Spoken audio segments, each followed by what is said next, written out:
오늘 누가복음 2장 24절로 27절 말씀을 통해서 섬김이라는 주제와 함께 은혜를 나누고자 합니다. 자, 오늘 본문을 내용을 보니까 12제자 사이에 끊임없이 다툼이 있었던 것을 이제 우리가 보게 됩니다. 자, 어떤 다툼이었을까요?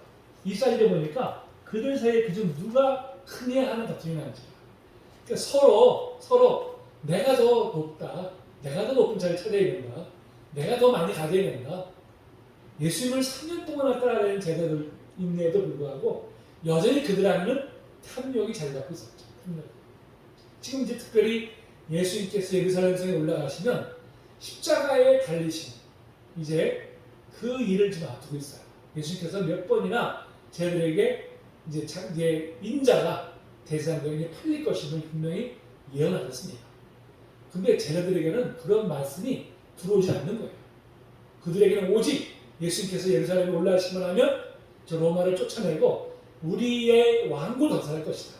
예수님 왕이 되시면 우리는 이제 그 주변에서 높은 관직을 차지하고서 이젠 온갖 권력과 재물과 명예를 누려야 되겠다. 이게 온통 제자들 마음속에 가득 차 있었던 마음이었어요.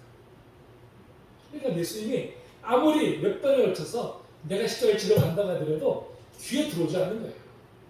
그러면서 제자들끼리 이제 누가 더 높은 자리를 찾아갈 것이냐, 그걸 두고 좀 다투고 있는 거예요. 그걸 두고 있어요. 참 기가 막힌 것도 아닙니까?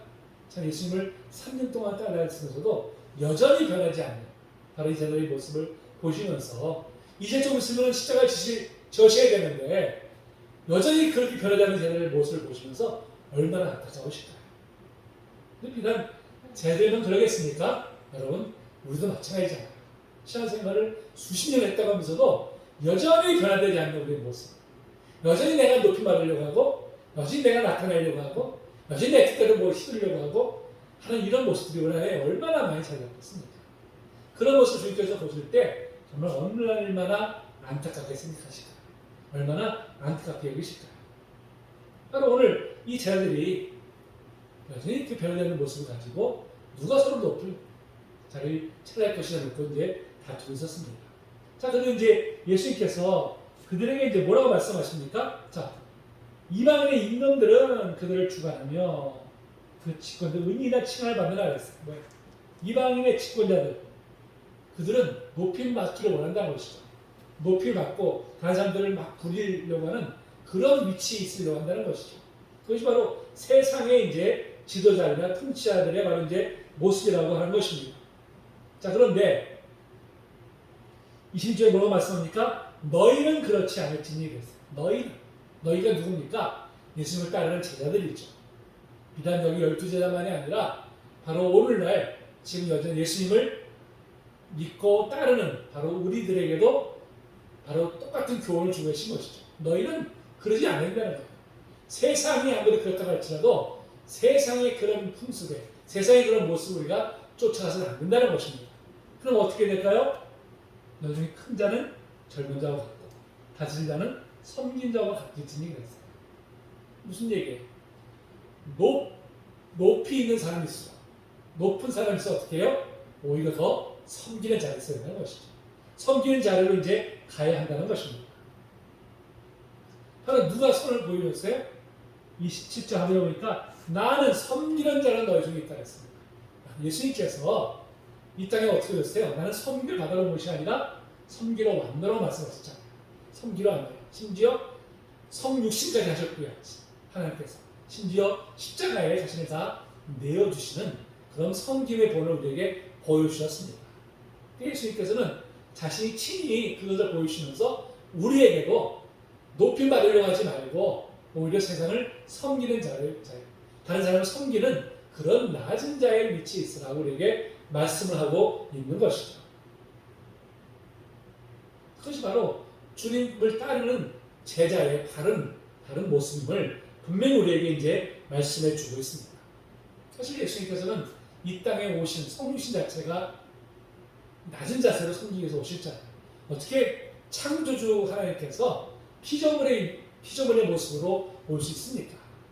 또 오셨어도요. 예수님은 자신이 높임 받으려고 전혀 그러지 않았어요. 사람들이 왕으로 삼으려고 어떻게 했습니까? 피하셨어요. 사람들이 막 높이려고 그러면 예수는 오히려 그 자리를 피하시는 모습을 우리가 보게 되죠. 심지어 십자가를 지시기 바로 전전날 어떻게 했습니까? 마지막 만찬에서 저희들의 발을 씻기까지 했어요.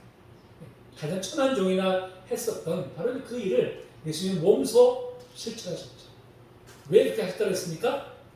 본을 보이며 말씀하셨어요. 본을 보이며. 예수님은 말로만 나는 그렇게 안 하면서 말로만 너희들 그렇게 해야 된다고 그렇게 가르치는 그런 스승이 아니었죠. 몸소 자신이 친히 가장 낮아짐의 모습 또 가장 그 섬김의 자리 모습을 친히 본을 보신 분이시죠. 그러니까 우리는 예수를 믿고 따른다는 건 무엇입니까? 그분이 보여줬던 그 본을 그대로 따라가는 것이죠.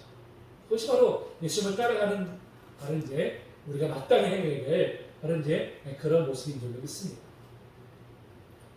자, 그러면서 참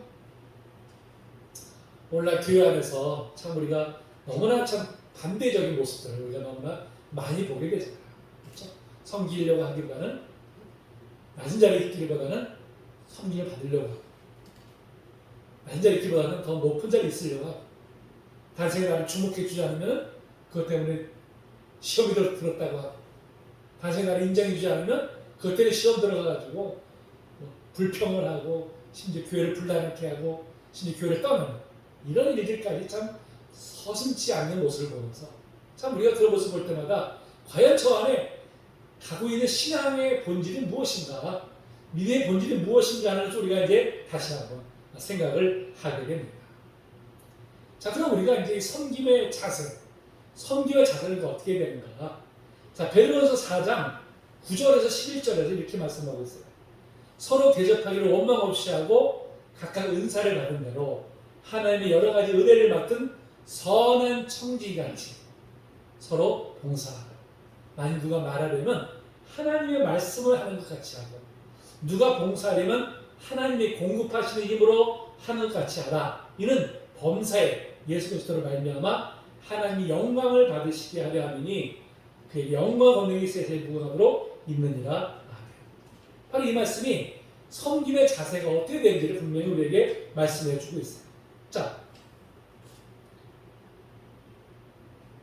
근데 9절에 보니까 서로 대접하기를 원망 없이 하라고 말씀하고 있어요. 원망 없이 하라고 말씀하는 이유가 뭘까요? 서로 지금 대접하고 서로 섬기면서 원망이 있다는 거예요. 원망. 왜 원망이 있을까요? 서로 섬기면서. 서로 섬기면 기쁨이 충만해야 될 텐데 왜 거기서 원망이 나올까요? 내가 이렇게 섬기는데 저 사람은 그렇게 안 해? 그럴 때 어떻게 했습니까? 우리가 원망하는 마음이 들잖아요. 그렇죠? 맨날 나만 섬기는 것 같아. 우리가 이런 마음이, 이런 생각할 때도 그 안에 어떻게 해요? 원망하는 마음이 일어나는 것이죠. 뭐라고 말씀하고 있습니까? 원망하지 말라는. 왜? 우리는 사람을 섬기는 것이 아니라 주님을 섬기는 것이기 때문에. 그렇죠? 우리가 겉으로 우리가 사람을 섬기는 것 같지만 사실 우리가 그걸 통해서 주님을 섬기는 것입니다. 주님을 섬기는 것이기 때문에 우리가 원망하지 않아요. 우리가 기쁨으로 그 섬김을 이제 우리가 감당하도록 그렇게 이제 우리에게 말씀해 주고 있습니다. 자, 무엇보다 우리에게 어떻게 하고 있어요? 10절에 보니까 각각 은사를 받은 대로 하나님 여러 가지 은혜를 맡은 선한 청지기가 같이 됐어요. 선한 청지기. 첫째는 뭐예요? 은사를 받은 대로. 하나님께서 우리에게 각자 다 합당한 은사를 주셨잖아요. 그렇죠? 은사를 주셨기 때문에 우리 각자 우리에게 주신 은사를 가지고 우리는 교회를 섬기고요. 우리는 서로를 섬깁니다. 은사는 뭐 다양한 은사가 나타나죠. 다양한 은사가. 근데 어떻게 했습니까? 선한 청지기가 같이 됐어요. 자, 청지기는 어떤 사람입니까? 청지기는 주인이 맡겨준 소유물을 잘 관리하는 사람. 그것이 바로 청지기죠. 그것이 바로 선한 청지기입니다. 그러니까 우리에게 주신 모든 것들, 우리가 가지고 누리고 있는 모든 것들은 우리 것은 아무것도 없는 것이죠. 다 하나님의 것입니다. 얼마 전에 그 소천하신 그 이어령 교수가 바로 이제 마지막 그런 고백을 했어요. 모든 것이 다 내 건 줄 알았는데 다 그게 선물이었다는 거예요. 그분이 돌아가시기 전에 마지막 남긴 말이 모든 것이 다 선물이었다는 게 고백을 합니다. 그렇죠? 우리에게 주신 모든 지식이나 지혜나 이런 은사들 모든 재물까지도 내 것 같았지만 사실은 그것은 다 뭐예요? 하나님께서 우리에게 허락하신 것입니다. 하나님께 맡겨주신 것이죠. 내 거로 생각하면 어떻습니까? 욕심이 생겨요. 욕망이 생기잖아요. 그렇죠? 그걸 가지고 내가 어떻게 해보려고 하는 그런 욕망이 생깁니다. 탐욕이 생기잖아요. 그런데 하나님께서 맡기셨다고 한다면 우리가 어떻게 해요? 욕심을 낼 게 없잖아요. 왜? 내 것이 아니니까. 하나님 거잖아요. 그럼 어떻게 해요?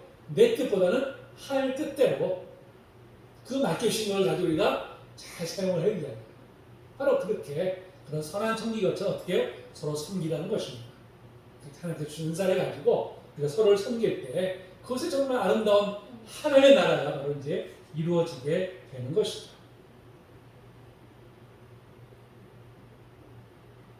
우리는 다른 사람의 은사를 가지고 우리가 부러울 것이 아니라 하나님께서 각자에게 주신 은사가 있잖아요. 주신 은사를 가지고 그걸 가지고 자신을 최선을 다해서 그 은사를 가지고 이제 섬기는 것이 바로 하나님의 뜻이잖아요. 바로 이제 그것이 5달란트, 3달란트, 2달란트, 1달란트의 비유에 바로 나타나는 것이잖아요. 5달란트, 2달란트 받은 사람은 어땠습니까? 받는 즉시 가서 일을 했어요. 1달란트 받은 사람은 어떻게 했어요? 불평했어요. 왜 다른 사람은 5달란트, 2달란트 주는 사람은 1달러밖에 안 줘? 이런 불평하면서 어떻게 했어요? 그걸 땅에 묻어뒀어요. 일을 하지 않는 것이죠. 또 나중에 주님께서 돌아오셔서 또 했습니까? 책망하시잖아요. 이 게으르고 악한 종이라는 책망하셨죠. 또 우리는 무엇보다 우리에게 각자 주신 은사를 우리가 그걸 가지고 우리가 교회를 섬기고 성도를 이웃을 섬기는데 우리가 최선을 다해야 될 줄을 분명히 믿습니다. 자, 그래서 또 뭐 말씀하십니까? 11절에 보니까 누가 말하려면 하나님의 말씀하는 같이 하고 누가 봉사하려면 하나님의 공급하시는 힘으로 하는 같이 하라고 했어요. 이게 뭐예요? 내 힘으로 하는 것이 아니라는 것이죠. 내 지혜로 하는 것이 아니라는 것입니다. 오직 하나님이 주신 힘 가지고 하나님이 주신 능력이 힘입어서 우리가 행해야 된다는 것이죠. 내가 한다고 어떻습니까? 내가 내 힘으로 한다 그러면 내 거가 내가 한다고 어때요? 나를 드러내기를 원해요. 내가 높임 받기 원합니다. 근데 하나님이 주신 힘으로 하면 어떻습니까? 나는 내세울 것이 없잖아요. 모든 것이 다 주님의 은혜입니다. 오직 주님만 영광 받으세요. 우리가 이렇게 고백하게 되는 것이죠. 나를 드러내지 않게 되는 것이죠. 나를 자랑하지 않는 것입니다.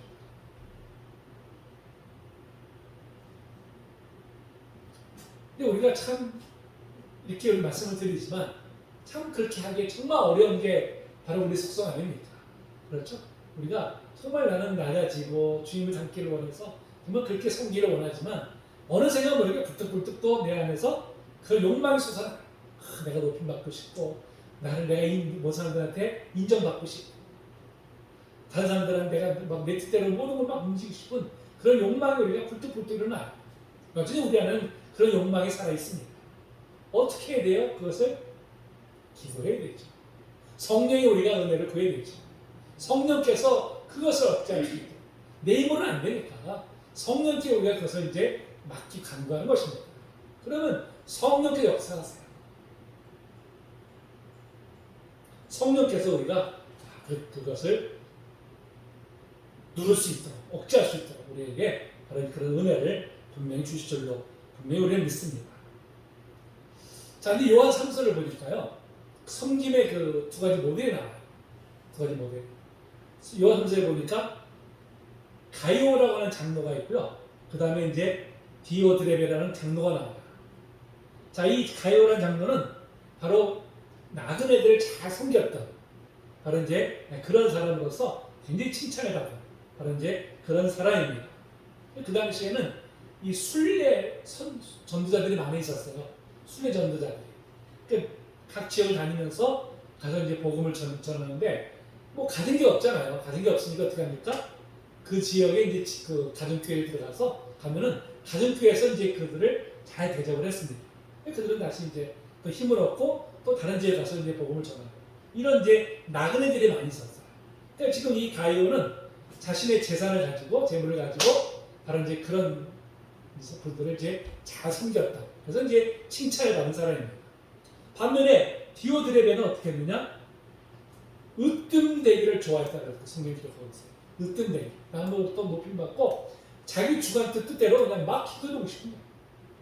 그래서 오히려 교회가 그런 나그네들 대접하는 것조차를 못하게 거기서 이제 가로막고 다른 성도들을 오히려 억누르는 이런 일을 이제 아무렇지 않게 자행했던 자가 바로 이제 이 디오드레베라고 하는 바로 이제 그런 장로의 모습입니다. 바로 이 가이오라는 장로와 디오드레베 장로는 전혀 상반된 섬기의 모습을 보여주고 있죠. 어떤 모습이 바람직한 섬기의 모습입니까? 의당 가이오의 모습이죠. 그렇죠? 가이오의 모습. 이렇게 정말 낮은 자리에서 정말 이런 낮은 애들을 잘 대접하는. 그걸 통해서 뭐라고 하냐면 요한 3서 6절에 보니까요. 그들이 교회 앞에서 너의 사랑을 증언하였느니라 그랬어요. 그러니까 그 대접받는 사람들이 다니면서 저 가이오라는 그 장로가 있는데 너무나 신실하게 참 겸손하게 이렇게 섬겨서 얼마나 그 은혜 받았는지 모른다. 이런 이제 칭찬하고 다니는 것이죠. 그 칭찬이 이제 바로 이 사도에까지도 바로 이제 들었다는 것입니다. 반면에 이 디오데레는 어떻게 했나 보니까 그가 악한 말로 우리를 비방하고도 오히려 부족한 형제들을 맞아들이가 아니야. 맞아들이고 하는 자를 금하여 교회에서 내쫓는도다. 오히려 섬기려고 하는 사람조차도 교회에서 내쫓아버리는 이런 일을 아무렇지 않게 이제 행한 것을 우리가 이제 보게 됩니다. 혹시 우리가 정말 이 디오드레 같은 자는 아닌지 우리가 이제 자신을 늘 돌아봐야 될 줄로 믿습니다. 자, 이제 참된 이 섬김을 실천하는 사람들에게 주시는 하나님의 축복이 있어요. 축복이. 자, 어떤 축복이 있을까요? 자, 마태복음 23장 12절에 보니까 누구든지 자기를 높이는 자는 낮아지고 누구든지 자기를 낮추는 자는 높아지리라 했습니다. 자기가 높이 받으려고 하면 하나님께서 그를 낮추세요. 근데 자신이 낮은 자리에 섬기고자 하면 하나님께서 그를 높여주십니다. 그러니까 하나님 높여주셔야지 내가 높임 받으려고 하면 안 되죠. 제가 참 그 안타까운 것이 바로 이렇게 아니 목사 한 수 받기 전 말이고 참 겸손했던 사람이 목사 한 수 받고 나서 확 돌변하는 이런 모습들을 제가 보면 너무 안타까워요. 집사 시절에 참 겸손했던 사람이 장로 직분을 받고 나면 확 돌변을 해가지고 자기를 섬기지 않는다고 그것 때문에 참 시험에 들기도 하고 불평하고 분열을 일으키는 이런 일들을 행하는 그런 모습을 보면 참 아까도 말씀드렸지만 그 안에 과연 어떤 믿음이 있는 것일까 제가 참 의문점이 들어요. 그렇게 우리가 변질되면 안 되죠. 하나님이 높여주셔야지 우리가 높임받을 하면 안 되는 것이죠. 자, 또 마태복음 10장 41절에 보니까 또 누구든지 제자 이름으로 이 작은 자 중 하나에게 냉수 한 그릇이라도 주는 자는 내가 진실로 너에게 이르노니 그 사람이 결단코 상을 잃지 아니하리라 말씀합니다. 지극히 작은 자에게 냉수 하나. 냉수가 여러분 얼마나 가벼운 겁니까? 작은 겁니까? 근데 그거 한 사람 어떻게 하나님께서 결코 잊지 않고 상을 주시겠다고 약속하고 계시죠. 우리가 정말 우리가 작은 섬김이지만요, 여러분 하나님께서 꼭 기억하세요. 저도 참 그런 제가 이제 경험들을 많이 하고 있는데요. 예전에 제가 이제 신대원 공부할 때 제가 이제 이렇게 그 마지막 학기에 이제 등록금이 없어가지고 등록을 못하는 이제 같이 공부하는 학우가 있었어요. 그 제가 이제 저도 사실 좀 그때 어려웠는데 이제 제가 그때 마지막 학기에 등록금을 제가 내줬어요. 이렇게 해서 이제 내줬습니다. 근데 몇 년 있다가 그 가족들이 다 우리 집 놀러 왔어요. 놀러 와가지고는 갈 때 봉투를 주고 가는 거예요. 봉투. 나중에 보니까 그때 그 등록금에 플러스 알파를 해가지고 그걸 갖고 왔더라고요. 그때 제가 굉장히 어려움이 있었는데 하나님께서 그걸 통해서 이렇게 또 채워주시더라고요. 그래서 야, 저 하나님은 정말 하나님은 잊지 않으시는구나. 반드시 하나님께서 갚아주신다는 것을 제가 그때 또 이렇게 제가 분명히 깨닫게 되었습니다. 하나님 반드시 갚아주세요. 또 누가복음 6장 30절에 보니까 주라 그러면 너에게 줄 것이니 곧 후일에 누르고 흔들어 넘치도록 너에게 안겨주도록 했어요. 하나님 우리가 줄 때 어떻게 해요? 흔들어 넘치도록 우리에게 반드시 갚아준다고 말씀하고 계십니다. 우리는 정말 작은 거를 심었는데 하나님은 그거에 몇 배, 몇십 배로 그냥 갚아주세요. 우리 하나님은 그런 분이세요. 그래서 우리는 우리가 그걸 바라서 그런 걸 바라서 우리가 섬기는 것은 아니지만 하나님 우리의 작은 섬김도 결코 잊지 않으시고 갚아주시고 바로 이제 신실하신 분이십니다. 그런데 우리가 섬기는 일에 우리가 아까워만 되죠. 그렇죠. 우리가 작은 섬김이지만 최선을 다해서 우리의 몸으로 또 시간에 또 우리의 물질로 주님께 맡기신 거 알죠? 우리가 교회를 섬기고 이웃을 섬기고 우리가 하나님 나라를 섬길 때 하나님께서 반드시 기억하시고 우리에게 더 풍성한 은혜를 부어주실 줄로 믿습니다. 저는 요새 우리 교회가 정말 그런 섬김의 장이 정말 실현되는 그런 교회가 되어서 너무나 감사해요. 서로 참 이렇게 나서지 않고 나대지 않고 서로를 참 이렇게 섬기려고 하는 그런 모습들이 참 우리 교회 안에서 일어나는 모습 보면서 제가 하나님께 정말 얼마나 감사한지 몰라요. 정말 우리가 이런 모습이 더욱더 풍성하게 우리가 아름답게 열매할 수 있도록 우리가 또 이렇게 노력해야 될 줄로 믿습니다.